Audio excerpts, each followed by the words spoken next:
I often imagine that before any of us knew our names, we were simply experiencing existence.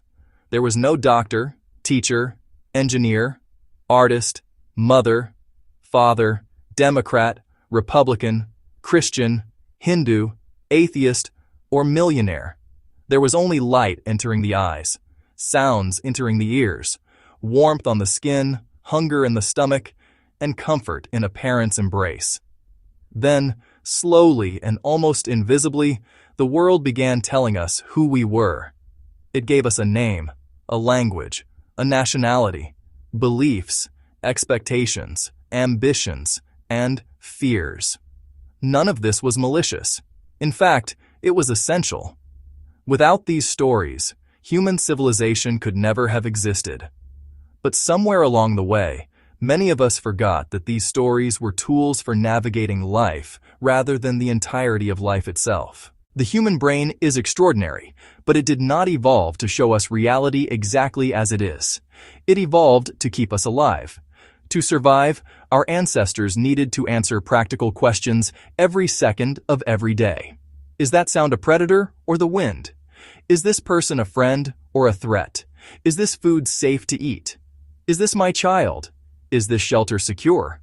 To solve these problems efficiently, the brain began organizing the overwhelming complexity of existence into categories.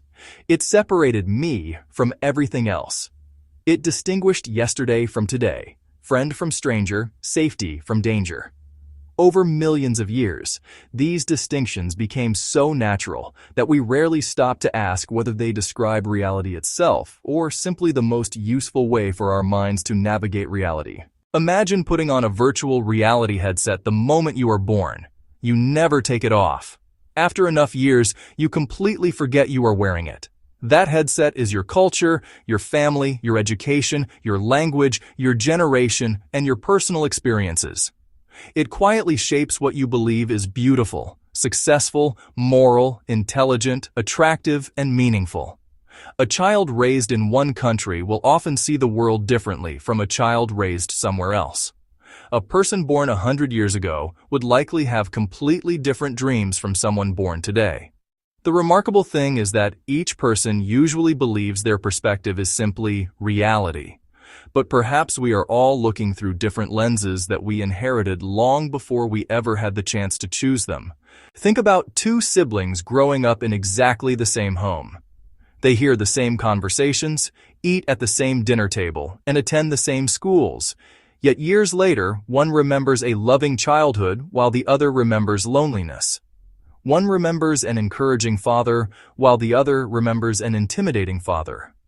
The events were similar, but the meanings became different. This is one of the great mysteries of the human mind. Reality happens only once, but interpretation happens inside every individual. Much of what we call identity is not simply what happened to us, but the story our minds created about what happened. Identity, however, is not something we should try to destroy. In many philosophical and spiritual discussions, the ego is treated as though it is the enemy. I think reality is more subtle than that. Identity is one of humanity's greatest inventions. It allows a doctor to dedicate decades to healing others. It allows parents to sacrifice for their children. It allows scientists to spend lifetimes pursuing discoveries and artists to create works that outlive them. Civilizations are built because people develop identities, responsibilities, commitments, and purpose. The problem is not that we have identities. The problem begins when we mistake our identity for the entirety of who we are. Imagine an actor performing the role of a king. On stage, everyone bows before him. He commands armies, delivers speeches, and decides the fate of nations. For those 2 hours, the role is completely real. The audience laughs, cries, and feels every triumph and every tragedy. But eventually the curtains close. The actor removes the crown, wipes away the makeup, changes into ordinary clothes, and walks home unnoticed among strangers.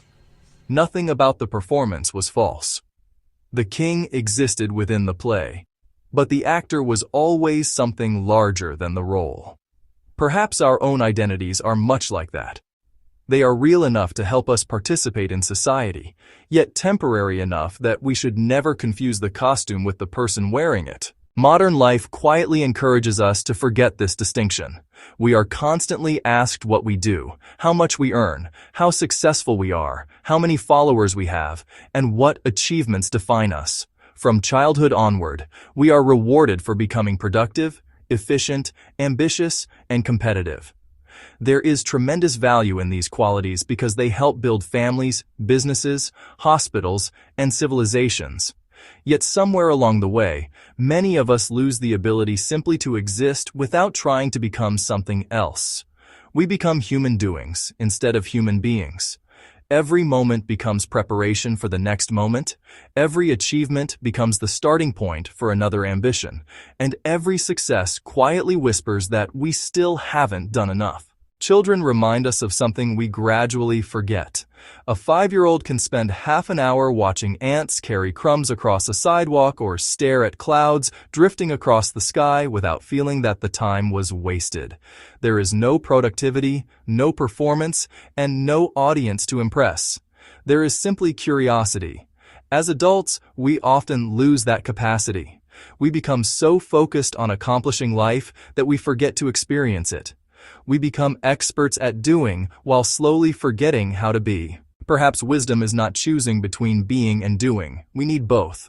Without doing, civilizations could not exist. Without being, we forget why civilization exists in the first place. Identity helps us become responsible participants in society. Awareness allows us to experience existence itself.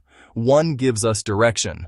The other gives us peace. One builds the world, the other allows us to appreciate it. Now imagine looking at Earth from deep space. There are no visible borders, no political parties, no religions, no companies, and no social classes. There is only a small blue planet suspended in darkness. Every argument, every celebration, every love story, every scientific breakthrough, every work of art, every family gathering, and every dream has unfolded on this tiny world. Suddenly, the identities that once seemed absolute begin to feel much lighter. They are still meaningful, but they are no longer everything. They become roles within a much larger story. Whether you believe that story is written by a creator, or whether you see it as the unfolding of countless chains of cause and effect governed by the laws of nature, the invitation may ultimately be the same.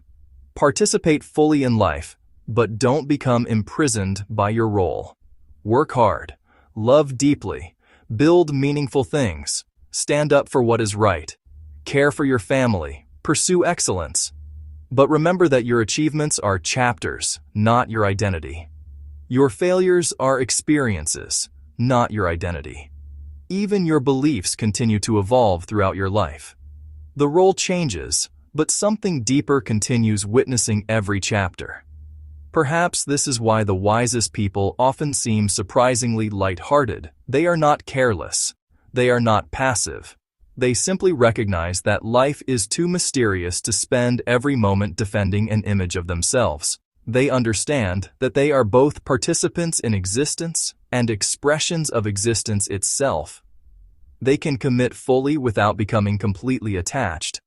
They can strive without becoming consumed by striving. They can love without trying to possess. They can lose without believing they themselves have disappeared. So perhaps the secret is not to abandon your identity, but to hold it gently. Use it to contribute to the world, but don't mistake it for the whole of who you are. Become the actor when life calls you to act. Become the audience when life invites you simply to witness. Build, create, dream, explore, and love with your whole heart. Then, every now and then, step outside the role for just a moment. Look up at the night sky. Feel the breeze against your skin. Listen to the silence between your thoughts, and remember that before you were ever given a name, before you belonged to any culture or carried any title, you were already part of this extraordinary existence.